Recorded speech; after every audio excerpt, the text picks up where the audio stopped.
ಸಾಯಂಕಾಲ ವಾಕಿಂಗ್ ಹೋಗಿ ಬರೋ ಗಂಟನೂ ಚೆನ್ನಾಗೇ ಇದ್ದೆ. ವಾಕಿಂಗ್ ಹೋಗಿ ಬಂದಮೇಲೆ ಏನೋ ಒಂಥರ ಆಗ್ತಾಯಿದೆ ಅಂತ ಹಂಗೆ ಕೂತಿದ್ದೆ. ಫುಲ್ ವಾಮಿಟಿಂಗು, ಚಳಿ, ಜ್ವರ, ಸುಸ್ತು. ಡಾಕ್ಟರ್ ಇಂಜೆಕ್ಷನ್ ಕೊಟ್ಟರು.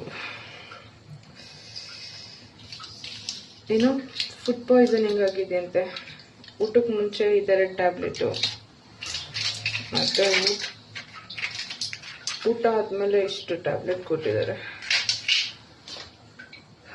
ಸುಸ್ತಾಗ್ತಾಯಿದೆ. ನಾನೇನೂ ತಿಂದಿಲ್ಲ, ಬೆಳಗ್ಗೆಯಿಂದ ಹೊರಗಡೆದೇನೂ ತಿಂದೇ ಇಲ್ಲ.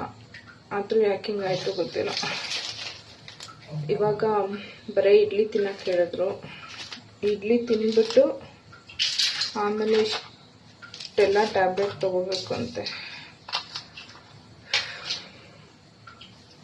ಸಖತ್ ಚಳಿ ಆಗ್ತಾಯಿದೆ, ಸುಸ್ತು.